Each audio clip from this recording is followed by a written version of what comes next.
So, hi, Rhea. Welcome to Urban Asian. Hi. And we're so glad to speak with you today about your new single and the rest of your music work. Thank you so much for having me. I'm so excited.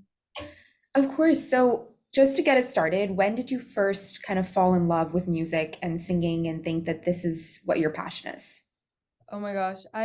So before I started singing, I started learning dance from my mom. She ran a dance school for over 10 years and she taught Bharatanatyam, she taught Bollywood, belly dance, ran an incredible dance school, and I immediately fell in love with performing, dancing from the minute I could walk. I was in her classes. She was teaching like adults and teenagers, and I was like a little baby in the back dancing with everybody. And I think just doing that for so many years like really developed my love for being on stage and music and movements. And then when I was like 10 years old, I just woke up one day and I had a school talent show, and I just like went up to her really nervous because I would always dance any like showcase, any performance.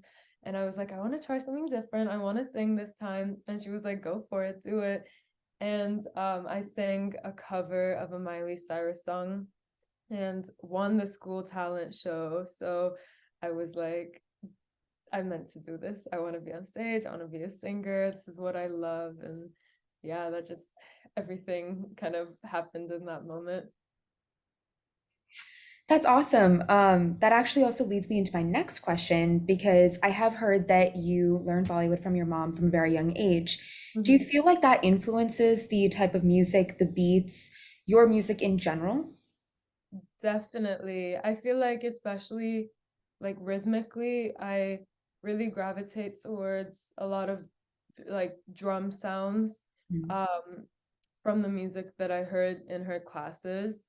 And she had a really cool playlist. Like she would play music from all over the world in her warm-ups. Like she'd play classical Indian, Bollywood, a lot of African music and Latin music, and also like Western pop. So there was such a diverse like influence of sounds that I would hear from her classes. But yeah, definitely I feel like anytime I'm making music, just organically, a lot of the sounds are inspired by that music. Also, sorry, my cat is being so loud for no reason over here. No problem. I'm like, baby, please. That's amazing to hear because I think so often we think of music and dance kind of meshing and being very cohabitative, and it's amazing to kind of hear your experience from a very young age, having them both kind of mesh together. And this again kind of leads me into my next question, which is that you were on American Idol. So can you tell us a little bit about your experience auditioning, being a part of the show, and just your experience in general? Yeah, I was on American Idol in 2016 was when my audition aired, but for almost like a year leading up to the date of like when my audition was live on TV, I went through so many rounds of auditions and performances and like filming the show, before it airs. And it was incredible, such an amazing experience for me. I was 15 years old when I auditioned, and I you had to be 15 to be on the show. So I remember like begging my parents to let me do it. I was like, I just barely made the age cutoff. I was like, please. And it was so awesome. I got to meet J-Lo, who was just like my one of my like lifetime icons growing up, and she was the judge that year. And she was so sweet. She loved my performance. I sang How Will I Know by Whitney Houston and I Want to Dance with Somebody. I did like a mashup and I played on the piano. Looking back at the audition now, I'm like, oh my God, I was such a baby. But like it was so amazing. They aired that performance, and then after like a couple rounds, when I went to Hollywood Week and was going to like the top 24 cut, I ended up coming down with the flu, which was such just unfortunate bad luck. And I still got on stage, performed, but my voice was like really so gone. And it was devastating at the time. I was like, oh my God, this was such a huge opportunity, and I got eliminated after that performance. And I remember like spending months just being really down about it. And I was young and like also like trying to navigate the whole social media world, and people were really supportive and really sweet, and seeing the response that the audition video got led to a lot of people finding my like YouTube covers and my other original music that I had put out at the time. And it was kind of like a difficult moment in my life that I was able to look at with a fresh pair of eyes later and be like, oh my God, this is so inspiring to me. Like, this is not the end. I was so little and I was so sad about it at the time, but it was all a blessing, you know, and I used that moment, I guess, to just like move forward. And I was like, there's so much out there and I really love doing this. So no rejection can like, you know, break my faith and my love for what I do. So it was great. Yeah. That's an amazing message as well, that, sometimes things happen for a reason, almost in the sense of things will always work themselves out. And that was a great mindset to kind of keep going forward with. So you were able to meet JLo, and you've said that she's one of your biggest inspirations. So what's your favorite song and or film of JLo's? Oh, okay. I'm gonna say song Love Don't Cost a Thing, which I still jam to. It's on my workout playlist, it's on my dance playlist. To me, like she's such an incredible businesswoman and not only an amazing like performer, entertainer, artist with so many hits, so many incredible songs, but like has never limited herself in terms of like, oh, I'm just gonna do this, I'm just gonna do that. Like she's really just explored so many cool parts of like the entertainment world, beauty, fashion, all of that. And so to me, she's such a global icon because of that. Yeah, that's awesome. And so after your experience on American Idol, you have described your music as futuristic pop. Can you explain a little bit of what that means and what that might also mean to you? Yeah, so I love using that term because my inspiration musically is like a lot of early 2000s pop and dance music. So like a lot of Britney, Gwen Stefani, Lady Gaga, like those are my, like artists that I really love and inspire the music I make right now.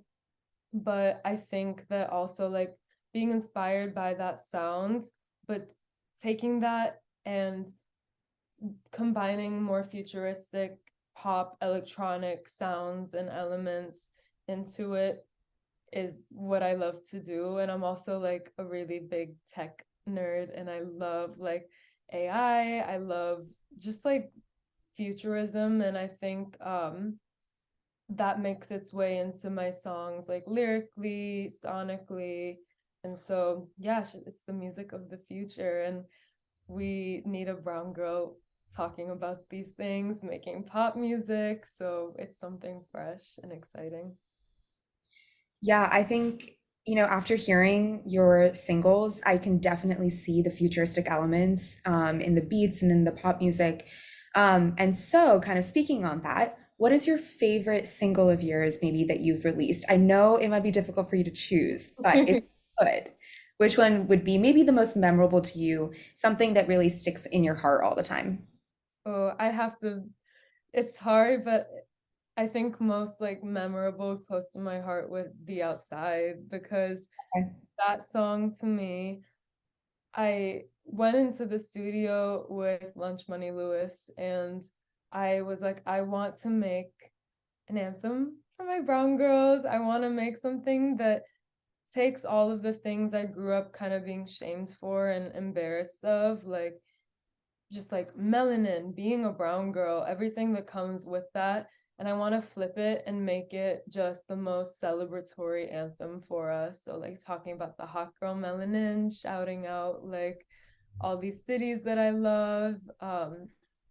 And the song just turned into this beautiful, like, dance pop anthem for people to be able to celebrate their individuality and just express themselves fearlessly. And the music video for it has received so much love. It's been out for a few months now, but I posted a clip of it on TikTok that got over 2 million views. People loved it. And I also wanted the visual to reflect that, message of the song. And so there was a scene of me and all of my friends who are gorgeous, like girls, brown girls from South Asia, the Middle East, Latin America, Africa, just beautiful women on ATVs in the desert, just all like celebrating being melanated baddies. And I feel like that was such a special like cultural moment to see that.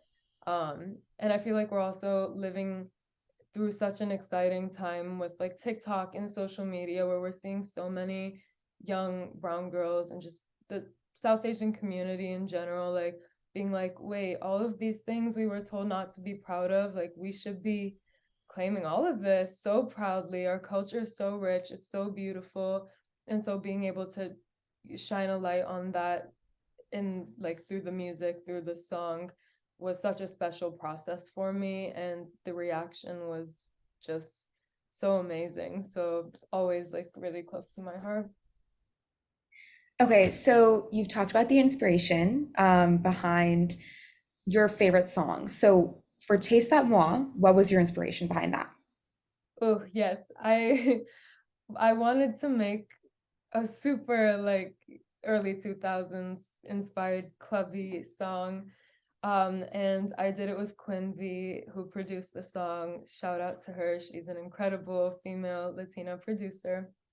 And I just want, like, I feel like the music I grew up listening to was so feminine, so empowering, and like it was all these girls just openly expressing their identities with no fear. And I feel like as brown girls, like we should feel like we're allowed to sing about whatever we want. We're allowed to express our sexuality and feel fierce and beautiful. And so I just wanted a song that was like, I'm the baddest in the world and I know you want a piece of it. So that's what we made.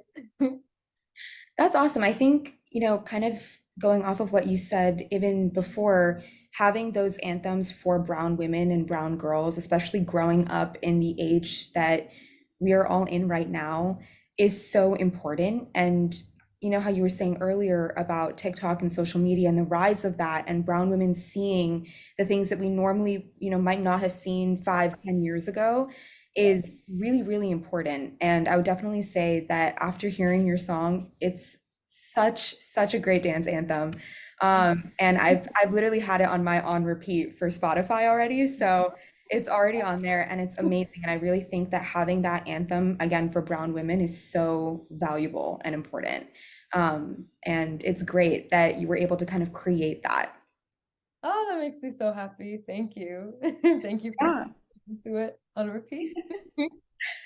So kind of going off of that, what is your songwriting process like? How, what does that look like when you enter the studio? What does it look like if you're writing, in your home or in your room? Is there a specific process that you have?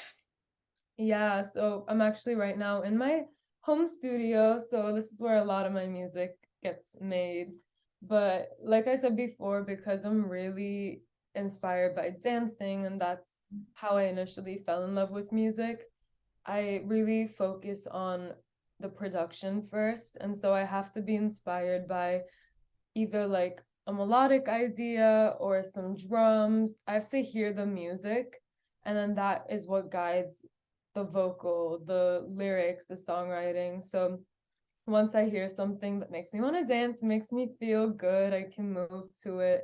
Then I'll start like I'll get on the mic, I will just try a bunch of melodies, freestyling things, freestyling lyrics, and from that like figure out what the song is going to be about. But I always let like the music guide me first, and that helps me see like what I'm feeling that day, what I want to write about. um I try not to put too many rules onto myself and just be as like genuine with like what I'm feeling that day, what I've been listening to, like inspirational sounds and songs and stuff that I want to draw from. But yeah, then I'll like write the lyrics on top of it. I love collaborating with other producers and writers. I think I I write and I produce and I record a lot of stuff myself from home, but when I'm writing and working with other people, like so many cool ideas come out that I never would have thought of otherwise, you know? Do you have an example of like a memory that you have of maybe working with someone when an idea just kind of popped into your head? Oh my gosh. I mean, Outside was just the most like fun song to write because I remember like we started making the beat for it and Lunch was just sitting there. He just goes, "We outside with 10 girls and a nut brown eyes." And I was like, "Oh my God, what?" He just like it just came out of thin air, like out of his just incredible genius mind. And yeah, it's just such a cool process, and we just went back and forth talking about cool lyric ideas, and yeah, that song was the most fun. So, because we've spoken about outside as well, was there a different process between kind of producing, creating, and singing outside versus some of your newer songs like Taste That Moi? Um, I would say that that one was a lot more like I had a very strong intention when I was writing that song in terms of like I went into the studio being like, this is the kind of song I want to create. This is what we need. This is what I need. This is what baby Rhea would have wanted. Um, but otherwise, like with Taste That, it was my first time working with Quinby and Paxton, who I wrote the song with. And so just kind of walked in. We started a different idea completely. And we ended up like liking that idea, starting a completely new thing, and that's what became Taste That. So just kind of a little more like going with the flow, I guess, and just seeing what we come up with. And sometimes it's also interesting with the songwriting process because you have to learn to let go of an idea that like you don't absolutely love, and it's okay to start something and just kind of be like after a little bit, this is maybe not the vibe. We can come back to it because something even greater is in store for us. Yeah, that's a really interesting kind of process of going about it because just kind of what you said at the end in terms of maybe let's put a pin in this and wait on it and see if something else comes up is sometimes I feel like maybe really hard to do as an artist. Mhm. Um, and was it ever like difficult for you to maybe, keep something on the back burner for a minute to try and find a different idea? Definitely. I mean, I make so many songs. I have like hundreds and hundreds of songs sitting on my hard drive, and I want all of them to be out. I want people to be able to hear them, but also like I'm an independent artist right now, and so I'm also like planning my rollouts myself, and I'm really proud of my music and I want it to have the biggest impact it can have and the most like deep impact. And so I understand that there's a business side to it and a whole other process of like, okay, now you have the music, how are you going to put it out? So there's a lot of patience involved with, putting out your own music and knowing that like the timing is everything, not rushing things is super important.